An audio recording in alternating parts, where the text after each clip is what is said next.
Apapun yang terjadi di dalam hidupku, selalu ku berkata, Tuhan Yesus baik. Dalam segala hal yang terjadi, tetap ku berkata, Tuhan Yesus baik.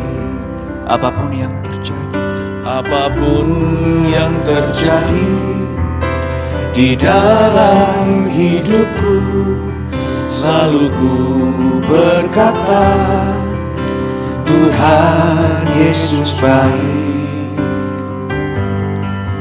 Dalam segala hal yang terjadi, tetap ku berkata, Tuhan Yesus baik. kami menyembah, Ku sembahkan, ku sembahkan,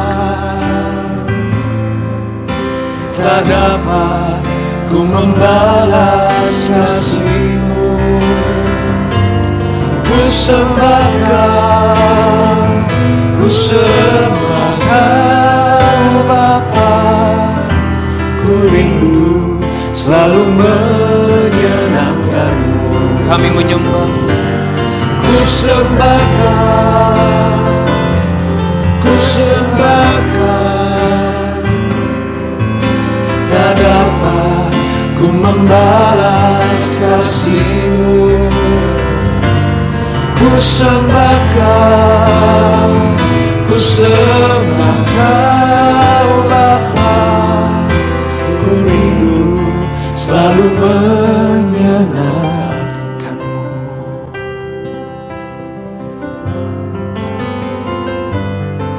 Apapun yang terjadi di dalam hidupku, selalu ku berkata, Tuhan Yesus baik.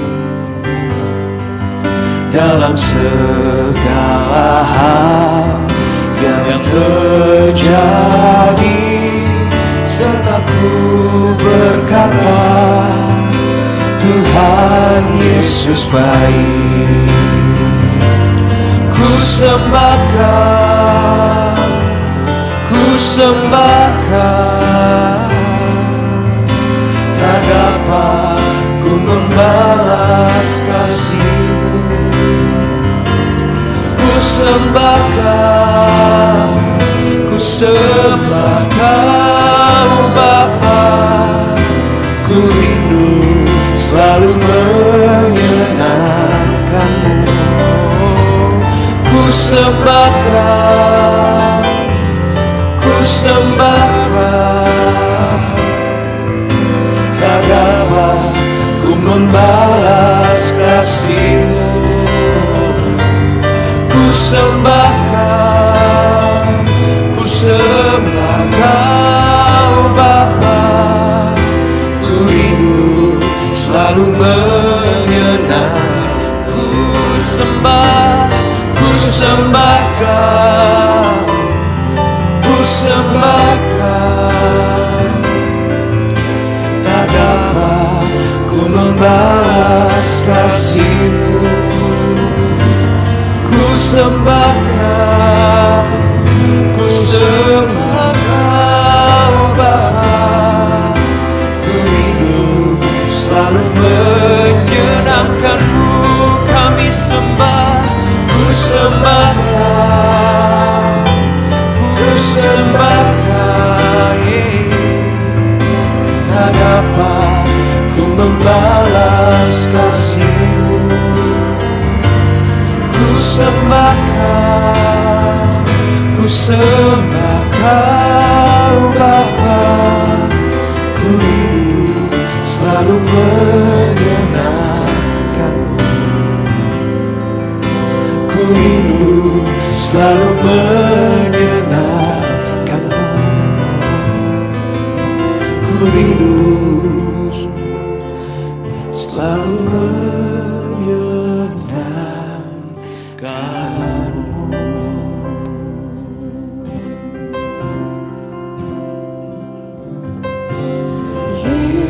Yesus, Kau telah memulai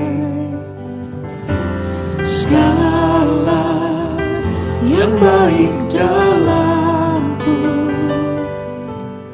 Engkau menjadikanku serupa gambaranmu dan berharga di matamu.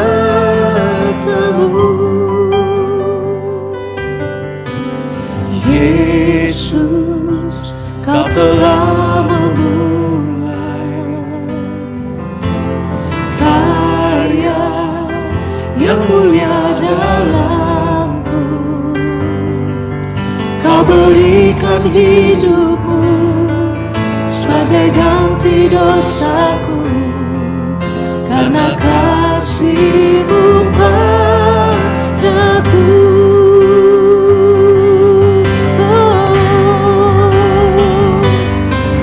Sekarang ku memuji-Mu, Allah yang setia, yang tak pernah meninggalkan perbuatan tangan-Mu.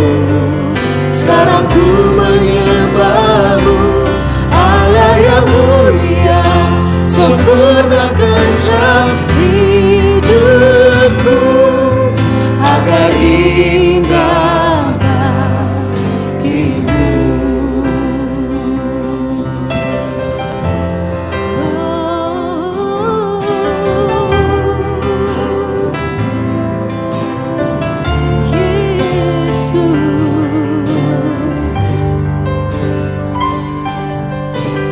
Yesus, Kau telah memulai segala yang baik dalamku. Engkau menjadikanku serupa gambaran-Mu dan berharga di matamu. Oh Yesus, Yesus, Kau telah memulai karya yang mulia dalamku. Kau berikan hidupmu sebagai ganti dosaku, karena kasih-Mu padaku.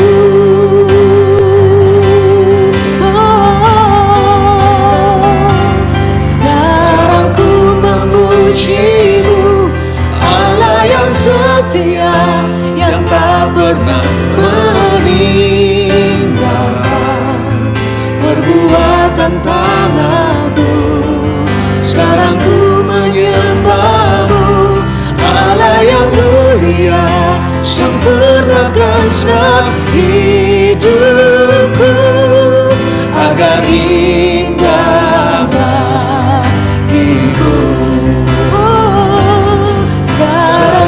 Memuji-Mu, Allah yang setia, yang tak pernah meninggalkan perbuatan tangan-Mu. Sekarang ku menyembah-Mu, Allah yang mulia, sempurnakan setiap hidupku agar indah bagimu. Agar indah bagimu, oh Yesus, agar indah bagimu. Sekarang ku menyembah-Mu, Allah yang mulia. Angkat tanganmu, katakan. Sekarang ku memuji-Mu, Allah yang setia, yang tak pernah meninggalkan perbuatan tangan-Mu. Sekarang ku menyembah-Mu, Allah yang mulia, sempurnakan setiap hidupku agar indah bagimu, agar indah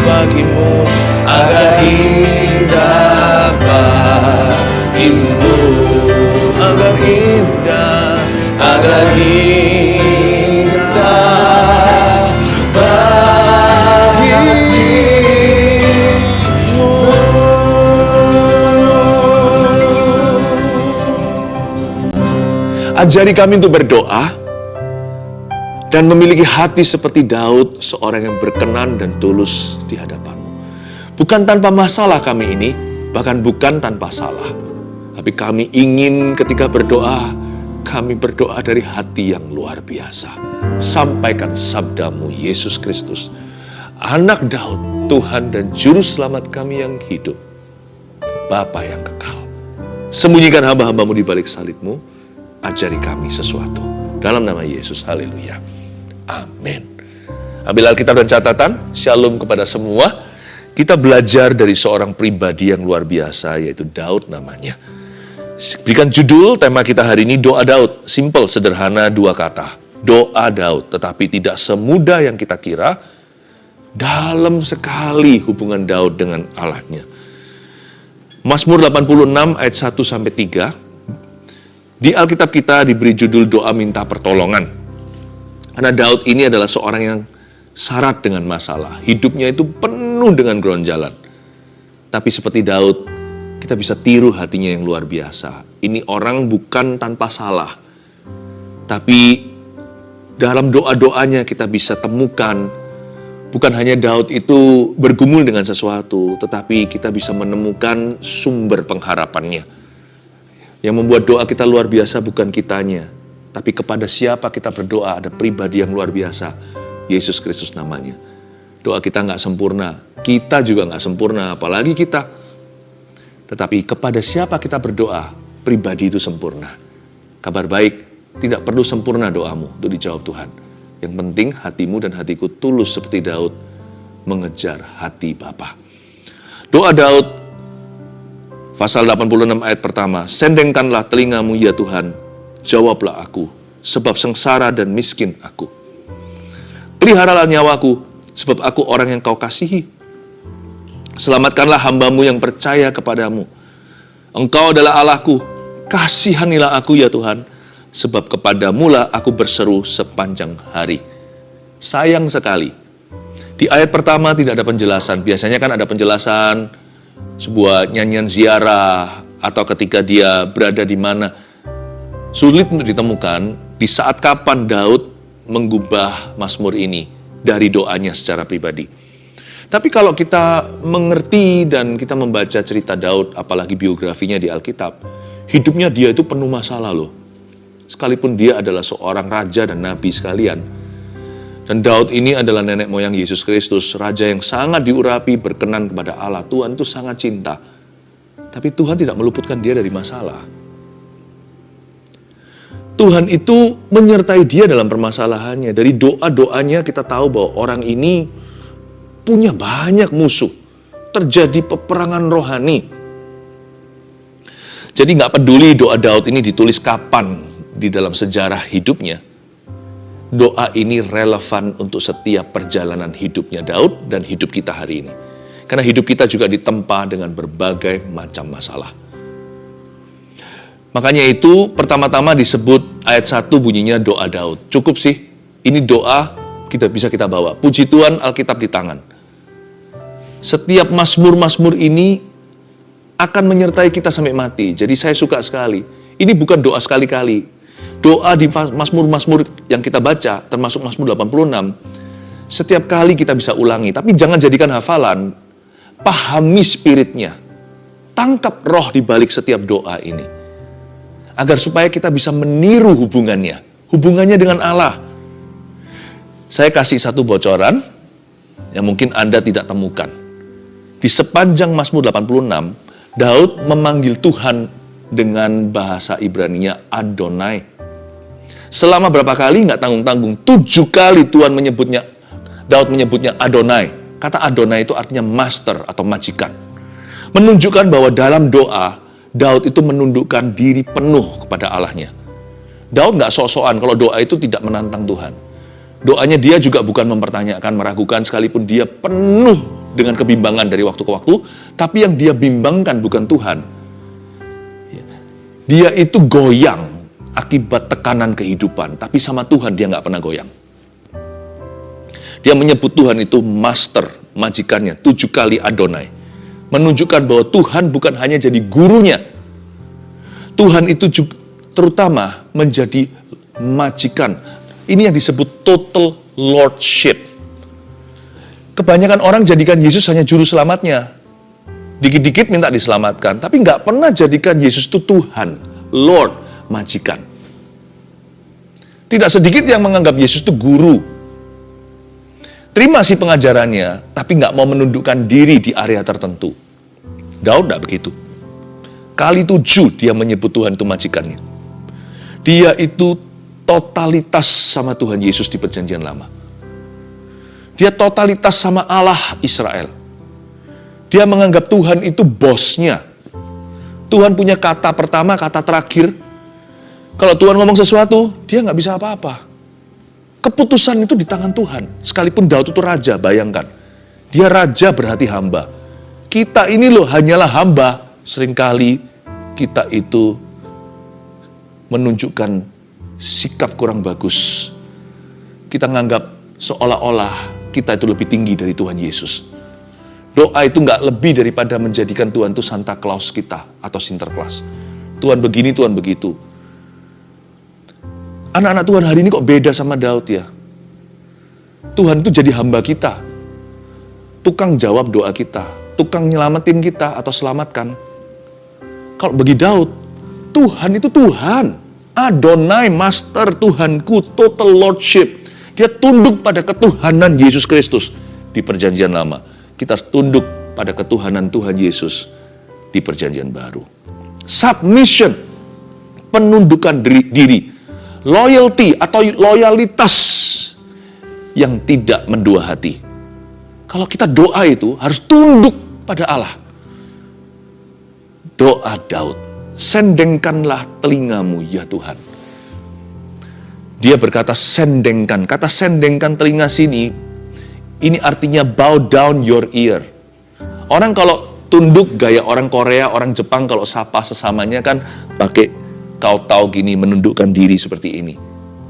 Tetapi Daud berkata, tolong Tuhan bow down, tolong Tuhan sendengkan atau tekuk telingamu sedikit ke angleku. Berapa derajat ke arahku. Ini permohonan yang tulus. Seringkali Daud seperti kita ternyata merasa nggak cukup imannya sampai perlu difur oleh Allah. Tolong sendengkan telinga. Berapa derajat ke arah saya karena suaraku kurang keras. Mungkin aku terlalu lemah gara-gara problema. Daud punya problem itu besar-besar loh. Kalau kita tekanan hidup, kalau Daud tekanan nyawa. Dari sejak sebelum jadi raja, dia dikejar-kejar seperti hewan buruan. Dia dikejar bak buronan. Raja Saul mau mengambil nyawanya, mau mencabut nyawanya dari bumi. Nantinya Daud menghadapi Filistin. Ada satu waktu dalam biografinya dia harus berperang lawan Amalek.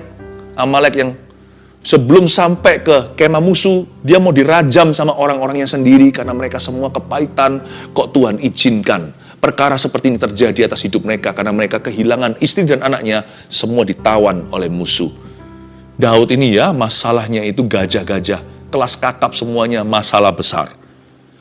Jadi tidak heran Daud merasa lemah kerap kali. Dia merasa imannya nggak cukup, nggak sebesar masalahnya. Mungkin juga bisa jadi di dalam kasus Batsheba, Daud nggak hanya sekali saja bersalah. Ini orang bukannya tanpa masalah, dia juga bukan tanpa salah. Pernah sekali lagi ada kasus sensus. Puluhan ribu orang mati gara-gara itu, gara-gara dosa Daud. Ternyata Daud punya dosa, bukan hanya sebatas perzinahan, pembunuhan Batsheba dan suaminya Uriah. Daud juga pernah salah dalam hal kesombongan. Pernah angkuh hatinya, gara-gara itu malaikat maut menghampiri kerajaannya. Daud itu mungkin berkata sendengkan telinga karena dia merasa nggak layak seperti kita. Bukan hanya dia rasa nggak kuat. Kalau nggak kuat tuh biasa, ada dan saya juga kerap kali merasa nggak bisa percaya, ragu bimbang. Daud juga merasakan, tapi Daud juga merasa nggak layak. Aku ini orang berdosa. Akankah doaku didengar? Jangankan dijawab. Makanya Daud berkata, sendengkan telingamu. Kata sendengkan di situ itu luar biasa relevannya dalam kondisi kita. Kalau kita menganggap Daud itu kan beda, Daud kan nggak sama. Daud kan nenek moyang Tuhan, Daud itu kan raja besar. Dari ayat 1 saya langsung nangkep. Daud sama seperti Elia, dia hanya manusia biasa yang syarat kelemahan. Buktinya, dia nggak yakin kalau doanya itu akan cukup mencapai pintu Tuhan. Dia merasa doanya itu nggak kesampaian. Makanya dia berkata, sendengkanlah telingamu, bow down your ear. Tolong ditekuk berapa derajat ke arahku Tuhan. Tolong difuri aku ini. Tolong mengalahlah. Kalau dilihat dari kriteria, saya diskualifikasi ya Tuhan. Doaku itu nggak bisa, nggak akan terjawab. Karena nggak layak aku masuk ke dalam hadirat-Mu. Hari ini aku bersalah di hadapan Tuhan. Atau minggu ini aku lagi lemah-lemahnya iman, sendengkanlah telingamu.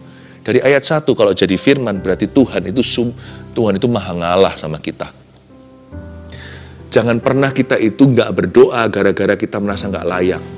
Berarti kita nggak menghayati ayat pertama. Tuhan itu maha mengalah. Tetap berdoalah sekalipun Anda rasa nggak layak. Ketika Anda rasa lemah, nggak mampu berdoa, tetap berdoalah. Kalau Anda percaya ayat pertama, itu juga untuk Anda. Berarti Tuhan itu mengalah. Kalau doa kita sampai ke Tuhan, itu bukan karena doa kita nyampe, tapi karena doa kita dijemput sama Tuhan Yesus. Karena doa kita itu dibawa sama Roh Kudus. Itulah sebabnya saya suka sekali berbahasa roh, berbahasa lidah. Bukan untuk sok-sokan, untuk tunjukkan ke orang, tapi itu bahasa doa. Dan saya senang sekali kalau bisa menyembah bersama-sama dengan saudara seiman yang kepenuhan. Karena waktu kita doa seperti itu, bukan dengan kemampuanku. Doaku itu dibawa Roh Kudus ke tata Bapa. Dalam bentuk keluhan tak terucapkan, dan Bapa tahu apa yang didoakan oleh Roh itu melalui diriku. Sendengkanlah telingamu. Ketika kita merasa tidak mampu, malah justru harus berdoa. Jangan lari dari hadirat-Nya. Sendengkanlah telingamu ya Tuhan, jawablah aku.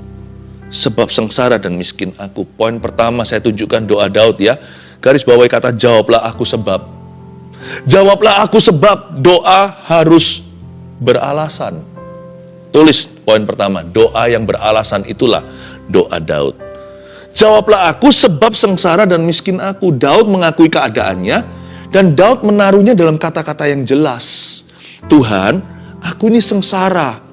Nggak tahu Daud ngalami apa, entah dia sakit atau apa, atau dia disakiti oleh seorang sahabat. Karena Daud berkali-kali dikhianati oleh orang-orang yang ada di sekelilingnya. Dia berkata sengsara dan miskin aku. Dia tunjukkan kepada Tuhan kondisinya yang tidak membanggakan. Tidak ada sesuatu apapun lagi atau terlalu banyak sesuatu yang bisa dia andalkan. Dia berkata, sengsara dan miskin aku terpuruk sekali. Daud bisa menata dalam kata-kata kondisi hati dan keadaan hidupnya. Kita tidak perlu fasih lidah waktu masuk hadirat Allah. Tapi doa harus dipikirkan matang-matang. Sebab Tuhan tidak suruh kita mengasihi Tuhan dengan segenap hati saja, atau emosi dan perasaan, atau dengan kekuatan. Tuhan juga suruh kita mengasihi Dia dengan akal budi. Use your mind. Pakai akal sehat kita. Waktu kita berdoa supaya plong hati, taruh dalam kata-kata, nggak harus fasih lidah. Kan bukan untuk ditunjukkan ke orang lain. Tetapi untuk mencurahkan hati kita, Tuhan pakai satu sarana juga, yaitu kata-kata yang keluar dari pikiran yang menata. Dan taruhlah dalam kalimat-kalimat yang sejujur-jujurnya dari hatimu terdalam. Tuhan, aku begini dan begitu. Sebab kata-kata itu nanti akan kembali pada dirimu sendiri, sehingga kita bisa introspeksi dan kita bisa menata perasaan kita. Kata-kata itu akan menjadi guideline atau menjadi tongkat penuntun kita saat berdoa. Sehingga nanti kita juga bisa tahu bagaimana doa kita akan dijawab. Ketika dijawab oleh Tuhan, kita bisa melihat benang merahnya. Makanya biasakan kalau berdoa itu bukan asal-asalan. Dan doa yang salah juga akan ketahuan. Masuk hadirat Allah, marah-marah. Doanya pakai emosi. Yang maksudnya emosi di sini bukanlah terharu di jama. Emosi di sini karena luapan hati yang marah sama Tuhan. Kecewa, tuding-tuding Tuhan. Doa seperti itu tidak intelektual. Karena doa seperti itu terbawa emosi. Sedangkan kita lebih baik jangan banyak bicara, jangan banyak berkata-kata kalau masuk ke hadirat Allah. Banyak mendengar dulu, lalu sekalipun Tuhan Maha Tahu, taruhlah dalam kalimat-kalimat yang benar waktu menghampiri Allah yang patut Anda respect, yang patut kita hormati. Seolah-olah seperti kita bicara sama seorang yang kita kagumi, atau bicara sama orang tua, atau seorang yang senior sekali, seorang pejabat tinggi. Bukan ada gap atau ada distance seperti ada satu jarak, bukan. Tapi juga nggak boleh ngawur, doa itu tidak boleh latah. Dan setiap kata-kata bukan dipikirkan matang-matang sebagai performa, tapi setiap kata-kata pikirkan matang-matang, apakah itu dari hatimu yang paling setulus-tulusnya, dan pikirkan secara matang apakah hal itu berguna bagi situasimu. Atau justru doa itu membuat Anda tambah satu dosa. Banyak orang kalau doa marah-marah sama Tuhan tuh nambahin dosa. Mendingan gak doa, masuk ke hadirat Allah cuman maki-maki Tuhan. Itu kan dosanya tambah satu lagi. Lebih baik kita memikirkan, pakai inteligensi kita. Use your intelligence. Ini doa seperti ini, keluar dari hadirat Allah, aku semakin terpuruk. Masuk minta tolong sama Tuhan, keluar jadi musuhnya Allah. Mendingan diam dulu, dengarkan, taruh dalam kata-kata. Prayer should be well thought of. Doa harus dipikirkan matang-matang. Doa itu harus keluar dari akal budi yang penuh dengan firman. Dan terbaik tentunya kalau Anda menata kalimat, janganlah kita menggunakan perkataan kita untuk membuktikan diri di hadapan Tuhan, mengapa Tuhan harus jawab doa kita. Seperti Daud, mendingan kita itu appeal, kita itu naik banding pada belas kasihan Allah. Mending kita cetuskan, kita beberkan alasan-alasan mengapa kita butuh Tuhan. Daripada kita membeberkan alasan mengapa Tuhan harus menjawab kita sesuai ekspektasi, sesuai harapanku, daripada begitu, lebih baik lagi jikalau kita membeberkan di hadapan Tuhan dengan rendah hati, mengapa kita sangat memerlukan Dia. Dan minta sama Tuhan belas kasihan, Tuhan tolong mengalahlah sama saya. Aku yang kurang pinter, yang bodoh ini dungu seperti hewan, kata pemazmur lainnya. Tapi aku mau tetap di dekatmu. Aku mau tetap berada dekatmu. Tuntun bimbing aku. Beri aku akal budi yang lebih tinggi. Kalau aku tidak mengerti, beri aku iman Tuhan untuk percaya. Kasih aku ketabahan dalam jiwa, agar aku jangan berdosa dengan mulutku di hadapanmu. Ajari aku untuk bersyukur kepadamu. Tuhan, Engkau tidak harus jawab aku, tapi sendengkan telingamu. Aku ini gak tahan Tuhan. Kalau bukan Engkau siapa lagi? Sebaliknya jangan begini. Kenapa Engkau tidak menolong aku? Aku teriak-teriak juga tidak didengarkan. Kenapa Engkau memberiku telinga yang tuli? Kenapa Engkau tidak mengindahkan setiap doa yang keluar dari mulut saya? Jangan begitu, tapi lebih baik, Tuhan, kalau bukan Tuhan, siapa lagi aku pergi? Kepada siapa aku datang meminta bantuan? Tuhan, aku memang bukan siapa-siapa, aku tidak layak. Tapi Tuhan, aku ini anak-Mu. Belas kasihani aku ya Bapa. Pada saat aku tidak paham, Tuhan beri saya kasih karunia untuk bisa tetap tinggal dalam hadirat Allah. Sekalipun aku seperti dungu, aku dungu seperti hewan. Tapi Tuhan, kasih aku roh yang sabar. Hingga nanti Engkau akan menunjukkan pertolongan-Mu yang ajaib. Bantu aku percaya kalau segala sesuatu akan indah pada waktumu, bukan waktuku. Dan beritahu aku step-step langkahnya, 100 meter ke depan jikalau aku tidak bisa lihat kilometeran. Apa yang harus kulakukan? Atau apa yang jangan? Bantu aku melihat yang short term dulu, yang jangka pendek. Jikalau jangka panjang masih misteri di depan. Dengan begitu, Anda berdialog dengan Tuhan, sekalipun Tuhan Maha Tahu. Anda tidak maha tahu, kita ini nggak maha tahu. Jadi dengan menata dalam kata-kata yang setulus-tulusnya, namun kata-kata yang baik dan benar di hadapan Tuhan, kata-kata yang berguna untuk situasi Anda, dengan Anda menata itu, rohmu terarah. Dan kita nggak akan berdosa dalam doa. Nanti lihat ya, masalah keluarnya, solusinya lebih cepat, bukan lebih lambat. Tapi kalau enggak, sebaliknya, maksud hati sih mau masuk hadirat Allah cari solusi, malah komplikasi. Doa yang beralasan itu doa Daud. Kalau Anda baca sendengan telinga lalu dari kalimat, jawablah aku sebab. Jawablah aku karena, kita tahu dia beralasan. Tapi jangan berhenti sampai beralasan. Doa harus beriman. Tulis yang nomor 2. Doa yang beriman, itulah doa Daud. Peliharalah nyawaku, ayat 2. Sebab aku orang yang kau kasihi. Selamatkanlah hambamu yang percaya kepadamu. I love this, ayat 2. Daud berkata, peliharalah nyawaku, kemungkinan besar dia sedang dalam bahaya. Kayaknya ini masalah perang.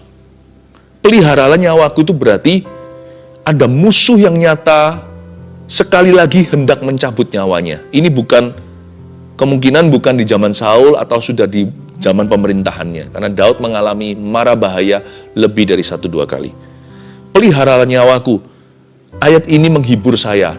Berarti kalau saya berkaca, bercermin dengan Daud, masalah saya nggak segede masalah dia. Saya nggak sampai pada titik pelihara nyawaku. Beberapa di antara kita mungkin juga sudah alami itu. Kita kena penyakit yang mematikan. Divonis tinggal berapa bulan. Nah, Daud juga ngalami yang seperti itu, tapi dia bukan mati karena jarum kemoterapi. Dia nyaris mati karena pedang dan perang. Peliharalah nyawaku, ada orang yang mau membunuhku. Ada orang atau kelompok orang yang mau mencelakakan aku. Waktu saya baca ayat 2, belum lagi lanjut ke kalimat berikutnya. I see my problems in David's problems. Saya bisa lihat problema saya di dalam problemanya Daud. Saya terhibur. Alkitab ini real, Alkitab ini sangat mendarat. Tokoh-tokohnya itu, nggak ada superhero semuanya. Semuanya manusia biasa seperti saya, termasuk Elia. Dicubit sakit, ditinggal kesepian. Ketika tidak ada kepastian, yang cenderung kita rasakan adalah kebingungan. Persis seperti kita. Peliharalah nyawaku, sebab aku orang yang kau kasih. Wow, ini bukan pesimis, ini optimis sekali. Because I am loved, itu pengakuan iman. Sebab aku orang yang kau kasihi. Doa Daud bukan hanya beralasan mengapa dia butuh Tuhan, tapi dia beriman sama Tuhan. I am loved. I am not forgotten, aku tidak dilupakan. Ku di tanganmu, ku di hatimu, di pikiranmu, di rencanamu. Tak pernah kau tinggalkan. Wah, ini kan ngaku-ngaku, ini namanya GR. Ini gede rasa namanya. Ini bukan self-confident, ini God-confident. Ini bukan percaya diri, ini percaya Tuhan. Selamatkanlah hambamu yang percaya kepadamu. Inilah bedanya orang-orang dunia yang berpikiran positif saja atau belaka.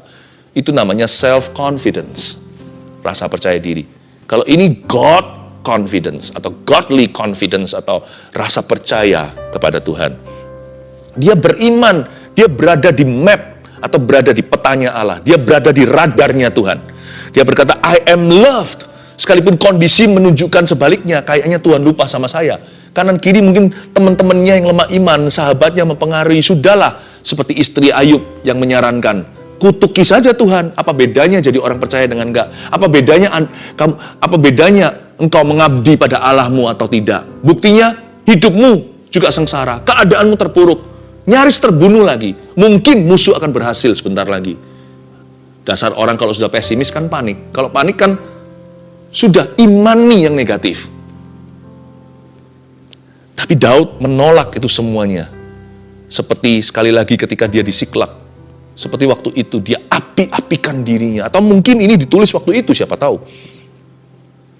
Dia berkata, peliharalah nyawaku. Aku tidak akan mati. Sebab aku orang yang kau kasihi. Selamatkan saya. Sebab saya, hambamu ini percaya kepadamu. Doanya beriman. Ya. Memang doa harus GR sih. Ada satu hal ini nggak boleh hilang dari doa. Tanpa ini, kita nggak bisa berdoa. Iman. Dan iman itu bukan perasaan percaya. Iman itu percaya. Kadang-kadang kita merasa kita sudah nggak beriman lagi. Nggak juga sih, perasaan bisa menipu. Kita masih beriman. Mungkin iman kita nggak lagi serasa gunung. Bukan rasa stroberi yang manis. Iman kita sudah rasa biji sesawi. Seolah tinggal sisa. Nggak apa-apa, itu tetap iman. Kalau hati masih bisa marah, kecewa sama Tuhan, itu berarti masih punya iman. Cuman energinya energi yang salah. Dipakai untuk perkara yang wrong. Perkara yang melawan Tuhan. Iman kita itu nggak bisa lenyap, hilang. Karena iman kita itu tidak datang pergi. Selama Roh Kudus masih tinggal di hatimu, Anda bisa beriman, saudaraku. Tapi iman itu harus dikobarkan lewat pengakuan. Nah, kalau pengakuan kita itu membunuh diri, ya apa kata? Tapi kalau pengakuan kita itu mengobarkan karunia, dia berkata, peliharalah nyawa, sebab aku orang yang kau kasihi. Doa Daud adalah doa yang beriman. Tirulah. Berikutnya ayat 3, Engkau adalah Allahku, kasihanilah aku ya Tuhan. Sebab kepadamu lah aku berseru sepanjang hari. Imannya tidak diragukan. Engkau adalah Allahku, kasihanilah aku ya Tuhan. Ini doanya belum dijawab. Nanti kalau Anda lihat ayat-ayat berikutnya yang saya nggak bahas di saat teduh bersama hari ini, Daud itu masih terus lanjut sembahyang. Jadi di ayat 3, dia masih bergumul berdoa. Dan dalam doanya, dia belum melihat jawaban apalagi mujizat Allah. Engkau adalah Allahku di sini adalah pengakuan lanjutan. Kasihanilah aku ya Tuhan. Engkau adalah Allahku, dalam bahasa saya begini. Jika engkau belum, engkau tetap adalah. Catat ini. Kita harus bisa pengakuan imannya itu sejauh itu. Jikalau engkau belum titik-titik isi sendiri, jikalau engkau belum menyembuhkan aku, jikalau engkau belum bantu aku keluar dari hutang ini, jikalau engkau belum keluarkan aku dari penjara, jikalau engkau belum bla bla bla, jikalau engkau belum, engkau tetap adalah. Bisa nggak kita bilang begitu? Jikalau engkau belum menyembuhkan aku, engkau tetap adalah Yehova Rafa. Jikalau engkau belum sembuhkan saya, engkau tetap adalah Allah yang menyembuhkan. Itulah artinya Yehova Rafa. Jikalau engkau belum mengeluarkan aku dari penjara, you are still my deliverer. Engkaulah tetap Tuhan yang menyelamatkan atau yang melepaskan. Engkau tetap adalah Tuhan Allah yang menuntun bangsa Israel keluar dari Lautan Merah, sekalipun aku masih belum keluar dari penjara. Jika engkau belum, engkau tetap adalah. Itu maksudnya di ayat 3a, engkau adalah Allahku. Is he still your God if he doesn't perform a miracle for you? Apakah dia tetap adalah Allahmu? Jikalau Tuhan belum melakukan sebuah mujizat untukmu. Daud itu menyebut Allahnya Adonai. You are still my Lord. Engkau tetap majikanku. Engkau majikanku bukan karena engkau memberi sesuatu. Engkau majikanku karena aku milikmu. Aku sudah kau beli. Aku berhutang budi. Sebaliknya Tuhan gak hutang apa-apa. Kita sebut Yesus itu Tuhan karena dia membeli kita di kayu salib. Dia menebus kita. Kita ini produk masuk neraka. Tapi sekarang jadi produk kasih karunia. Jadi dia menjadi Tuhan kita. Tidak perlu buktikan apa-apa lagi. Kalau Tuhan sembuhkan, kalau Tuhan selamatkan, kalau Tuhan berkati. Baru engkau adalah Allahku. Telat saudaraku. Tanpa itu semua, dia sudah menjadi Allah kita. Kita ini miliknya. Tanpa tebusan pun kita ciptaan. Sebelum kita ditebus terima Tuhan, dari sono-sononya, dari sananya kita itu sudah miliknya Tuhan, tapi memberontak. Jika engkau belum, engkau tetap adalah. Itu iman. Itu iman. Karena dia begitu teguh fondasinya pada Adonai. 7 kali dia menyebut Tuhan di sini adalah Tuhannya. Pemilik jiwa atau penguasa jiwanya. Bosnya, majikannya. Gak heran. Dia kalau doa gak coba-coba. Daud gak gini loh. Aku coba Tuhan, gak berhasil. Aku akan coba Allah lain. Kalau aku coba cara Tuhan gak berhasil, maka aku akan mencari jalan pintas caraku sendiri. Biarkan kehendakku, bukan kehendakmu yang jadi. Daud nggak gitu. Karena dia sama Tuhan itu grounded, rooted, berakar, bertumpu. Adonai 7 kali, loyalitas, tidak ada duanya. Submission, penundukan diri, Tidak heran. Yang ketiga, doa Daud itu bertekun. Doa yang bertekun adalah doa Daud. Sebab kepadamulah, ayat 3b, aku berseru bukan sekali-kali atau setengah hari, sepanjang hari. Itu setiap masa. Daud ini, saya rasa dia punya prinsip perjanjian baru. Karena di dalam dirinya tinggal Roh Kudus yang sama, yang mengajarkan semua firman Tuhan. Yang menuliskan, yang menginspirasi dan mengilhami penulis-penulis perjanjian baru. Dia itu membuat kesusahan sehari hanya untuk sehari seperti pengajaran Yesus. Jangan kamu khawatir, kesusahan sehari hanya untuk sehari. Jadi kalau Daud berkata sepanjang hari, bukan hanya hari itu, lalu besok dia berubah setia. Karena Daud itu menghadapi masalah itu hari demi hari. Dan dia menghadapinya sehari untuk sehari. Kesusahan sehari hanya untuk sehari. Kalau dia berkata sepanjang hari, berarti setiap hari. Dan setiap hari bukan setengah hari, berarti dari pagi sampai malam, dari terbit matahari sampai terbenamnya, dari dia melek mata sampai tidur kembali, Tuhan tetap satu-satunya pegangannya.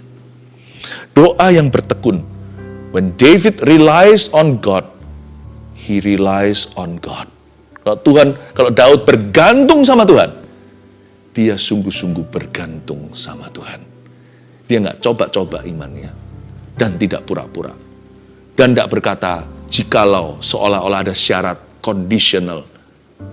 Kalau Tuhan tidak jawab, maka jangan salahkan aku loh ya, jikalau aku meninggalkan Tuhan. Atau jangan salahkan saya jikalau saya pakai cara saya. Daud tidak begitu.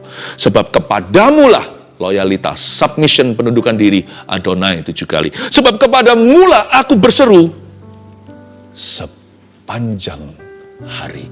You're my only hope. Kau satu-satunya harapanku. Bulat. Bukan segitiga atau kotak. Imannya itu bulat. Nggak gede, sendengan telinga, tolong mengalah. Tapi bulat.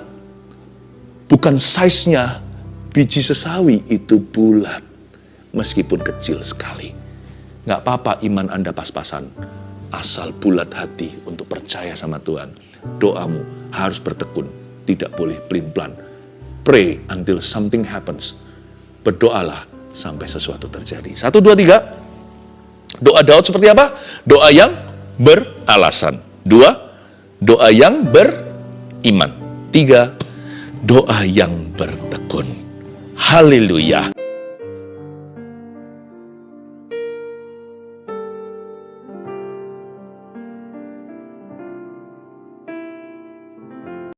Tak terbatas kuasa-Mu, Tuhan.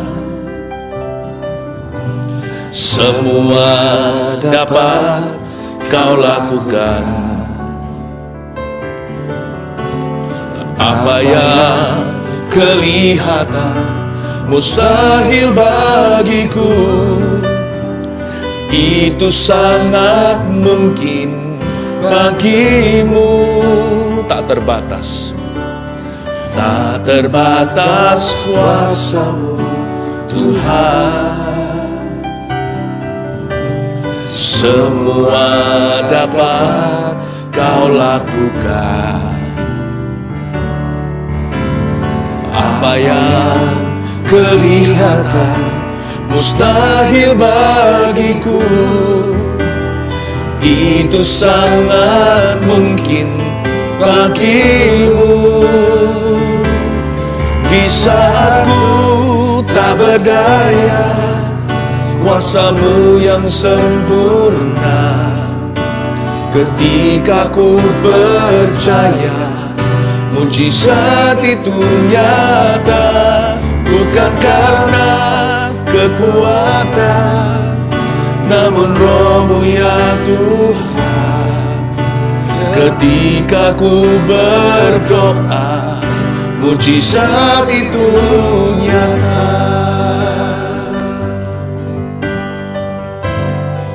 Tak terbatas kuasa-Mu Tuhan. Tak terbatas kuasa-Mu Tuhan. Semua dapat Kau lakukan.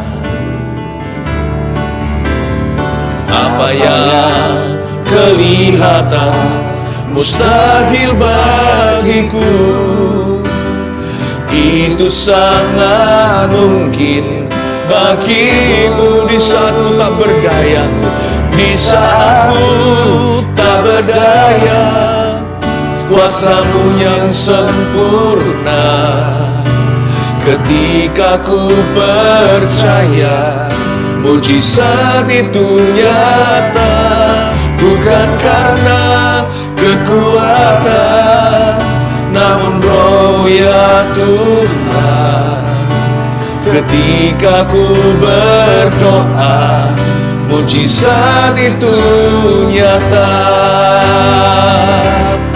Di saat ku tak berdaya, kuasa-Mu yang sempurna. Ketika ku percaya, mujizat itu nyata, bukan karena kekuatan, namun Roh-Mu ya Tuhan. Ketika ku berdoa, mujizat itu nyata. Ketika ku berdoa, ketika ku berdoa, mujizat itu nyata. Ketika ku berdoa, mujizat itu nyata. Mujizat itu nyata di saatku tak berdaya, kuasa-Mu yang sempurna. Ketika ku percaya, mujizat itu nyata, bukan karena kekuatan, namun Roh-Mu ya Tuhan. Ketika ku berdoa, mujizat itu nyata. Di saat ku imani, di saat ku tak berdaya, kuasa-Mu yang sempurna. Ketika ku percaya, mujizat itu nyata, bukan karena kekuatan, namun Roh ya Tuhan. Ketika ku berdoa, mujizat itu nyata. Ketika ku berdoa, mujizat itu nyata. Ketika ku berdoa, mujizat itu nyata. Haleluya. Masuk hadirat-Nya dengan hati bersyukur, masuk gerbang-Nya dengan pujian. Bermazmurlah bagi Dia, nyanyikan nyanyian baru, bersuka cita sekarang menyembah Dia. Masuk hadirat-Nya dengan hati bersyukur, masuk gerbang-Nya dengan pujian. Oh, bermazmurlah bagi Dia, nyanyikan nyanyian baru, bersuka cita sekarang, tinggikan Dia. Saat hati bersyukur dan jiwa pun bersuka, hadirat Allah nyata dalam pujian. Saat kami menyembah dan tangan pun terangkat, Tuhan hadir dalam pujian umat-Nya.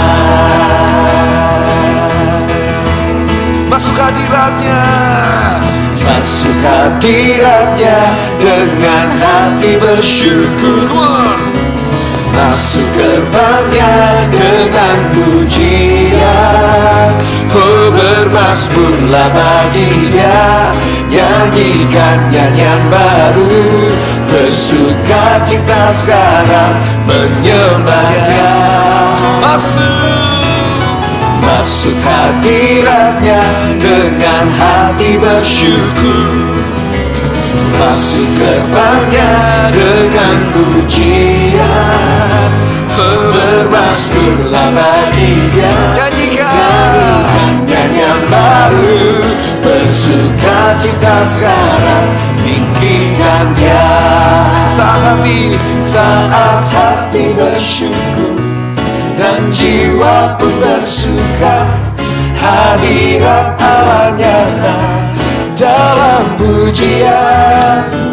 Saat kami menyembah dan tangan pun terangkat, Tuhan hadir dalam pujian umatnya.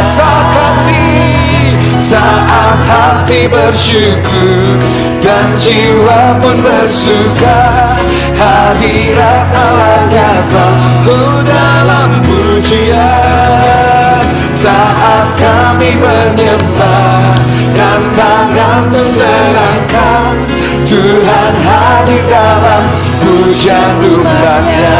Tuhan hadir dalam pujian umatnya. Tuhan hadir dalam pujian umatnya. God bless you. Bye-bye.